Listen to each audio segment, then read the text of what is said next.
the return income. Okay, മറന്നു പോവല്ലേ, question മറന്നു പോയിരുന്നു. ക്വസ്റ്റ്യൻ മനസ്സിലായാലും ആൻസർ ചെയ്യാൻ പറ്റും കേട്ടോ. അപ്പൊ നമ്മൾ ക്വസ്റ്റ്യൻ മാർക്ക് ചെയ്ത് എന്താ to explain the points of return ഇൻകത്തിന്റെ പോയിന്റ്സ് നമ്മൾ ഡിസ്കസ് ചെയ്യുന്നത്. Next self assessment and regular assessment. Self assessment means നമ്മൾ ഗുഡ് ഒക്കെ ഡിസ്കസ് ചെയ്തില്ല.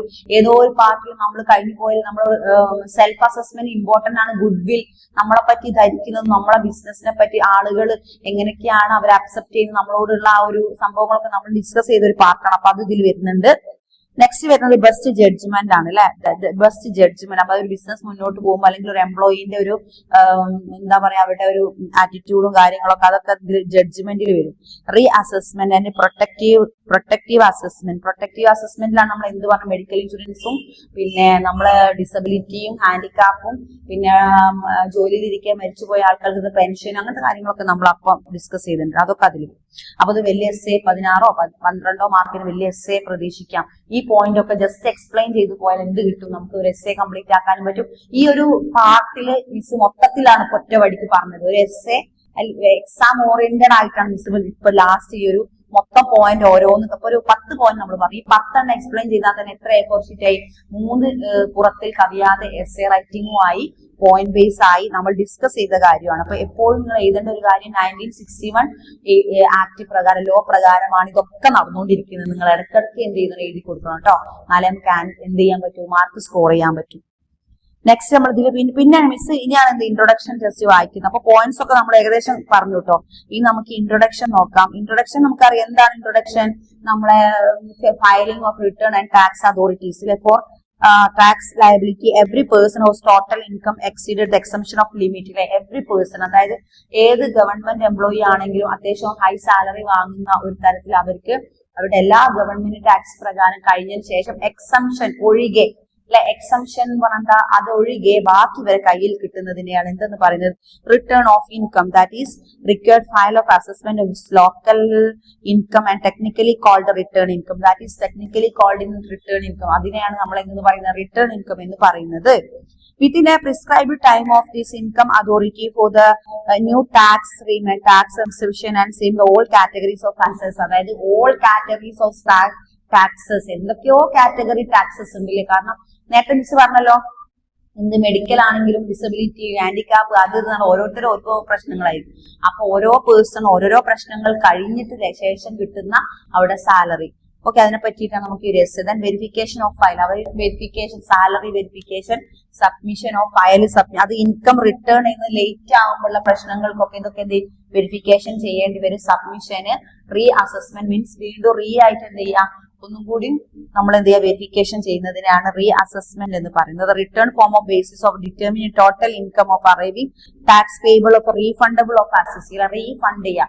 അത് എവിടെയെങ്കിലും പിടുത്തങ്ങൾ കഴിഞ്ഞ് എവിടെയെങ്കിലും നിന്നുപോയി അതൊക്കെ റീഫണ്ട് ആയിട്ട് വീണ്ടും അക്കൗണ്ടിലേക്ക് കയറുന്നത്. After the receipt of the return the authorities may be decide to accept information. അതായത് അതോറിറ്റി എന്ത് അതോറിറ്റിയാണ് പറയുന്നത്? ടാക്സ് അതോറിറ്റീസ് അല്ലെ.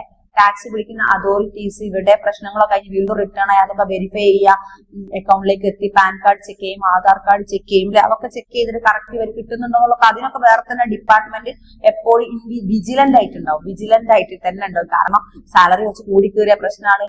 ഓരോ ഇന്ത്യയിൽ നമ്മുടെ ഇന്ത്യയിൽ എത്രയോ ഗവൺമെന്റ് എംപ്ലോയീസ് ഉണ്ട്. അപ്പൊ ഓരോരുത്തരുടെ സാലറി കറക്റ്റ് ആക്കിയിട്ട്, കാരണം മെഡിക്കൽ ലീവ് എടുത്തവരുണ്ടാവും, അല്ലാതെ പിന്നെ പല ഡെലിവറിയിലെ ടീം ഉണ്ടാവും. അപ്പൊ ഇവർക്കൊക്കെ സാലറി ലെസ് ചെയ്യാനുണ്ടാവും, കൂട്ടാനും കുറയ്ക്കാനൊക്കെ ഉണ്ട്. അപ്പൊ ഇതൊക്കെ കറക്റ്റ് വെരിഫിക്കേഷൻ ആയിട്ട് എന്ത് ചെയ്യാൻ പറ്റും, സാലറി നമുക്ക് പ്രൊസീഡ് ചെയ്യാൻ പറ്റും. സബ്മിഷൻ ഓഫ് റിട്ടേൺ ഇൻകം അല്ലെ സെക്ഷൻ 139 സെക്ഷൻ പ്രകാരമാണ് ഈ ഒരു വെരിഫിക്കേഷൻ ഓഫ് ഫയലിംഗ് ഒക്കെ നടക്കുന്നത്. Okay, due dates for filing of return, then date in assembles year. അതിൽ ടൈപ്സ് ഓഫ് അസസ്. ഇനിയിപ്പോ ഒരു കമ്പനി ബേസ് ആണെങ്കിൽ ആ പേഴ്സൺ അതിർത്താൻ company whose accounts the require the audit അല്ലെ.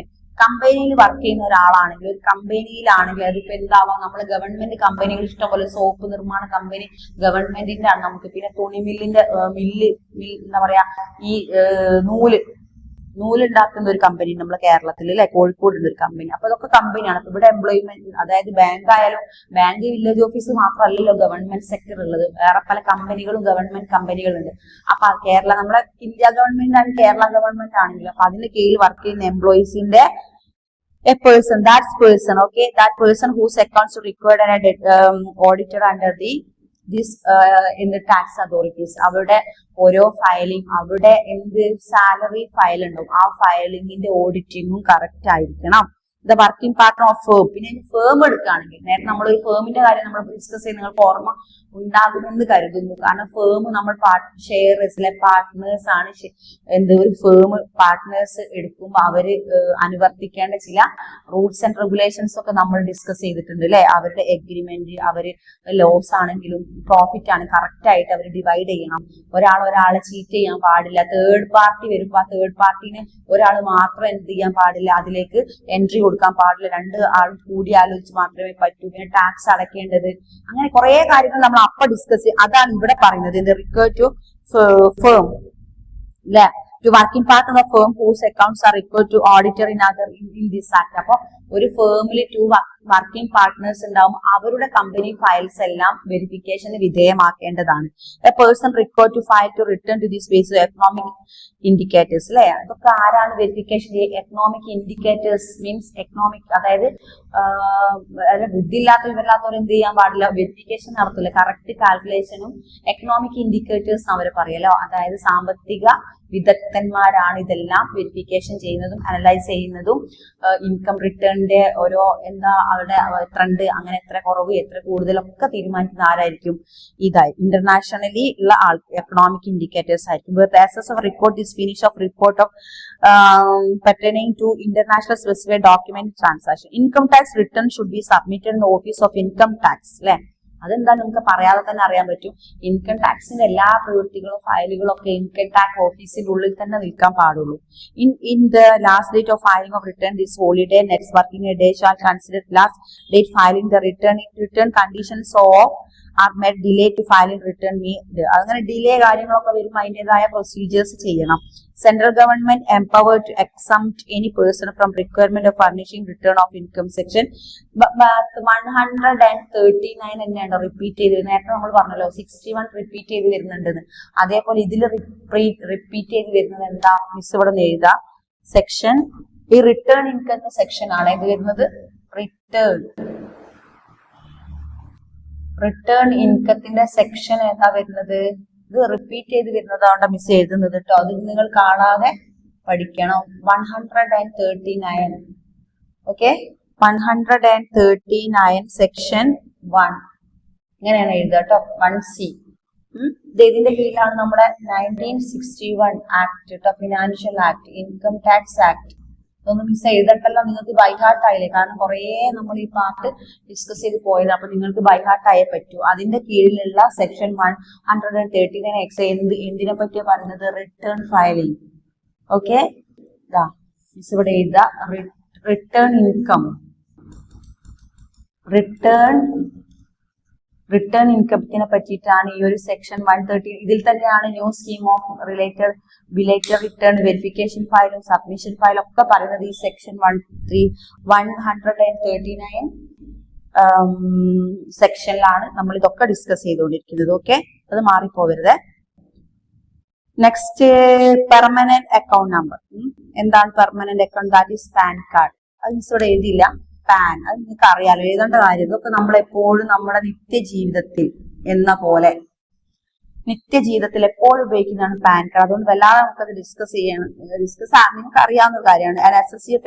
Identify the income tax department by the permanent account number allotted him. അതായത് international ആയിട്ടുള്ള അല്ലാതെ കേരളത്തിനകത്ത് മാത്രമുള്ള സംഭവങ്ങളല്ല പാൻ കാർഡിൽ കാണാം. ഇന്റർനാഷണലി ട്രാൻസാക്ഷൻ ഒക്കെ നമ്മൾ ഗവൺമെന്റിന്റെ കീഴിൽ എന്തെങ്കിലും എക്കണോമിക്കലി ട്രാൻസാക്ഷൻ നടന്നിട്ടുണ്ടെങ്കിൽ എല്ലാം കാണിക്കുന്ന കാർഡാണ് പാൻ കാർഡ്. നിങ്ങൾ നിത്യജീവിതത്തിൽ നിങ്ങൾ ഉപയോഗിക്കുന്നതാണ്.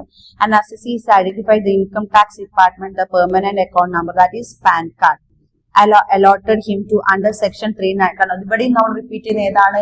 139 സെക്ഷൻ ആണ്. അപ്പൊ അതന്നെ നമ്മൾ ഇതുവരെ നമ്മൾ ഡിസ്കസ് ചെയ്ത മൊത്തം എന്താണ്? 139. ലാസ്റ്റ് നിൽക്കുക പാൻ കാർഡ് എന്തിന്റെ കീഴിലാണ് വരുന്നത്? 139 സെക്ഷൻ പ്രകാരമാണ്. അപ്പൊ മറന്നു പോയത്.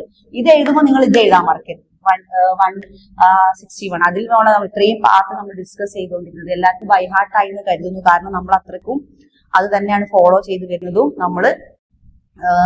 നമ്മളിതൊന്ന് ഈ ഒരു സെക്ഷനിലും ഇത് തന്നെ റിപ്പീറ്റ് ചെയ്യുന്നു. ഓക്കെ, പാൻ കാർഡ് മനസ്സിലാക്കുക, നമ്മൾ ഇന്റർനാഷണൽ ട്രാൻസാക്ഷൻ മനസ്സിലാക്കാനാണ്. ഓക്കെ.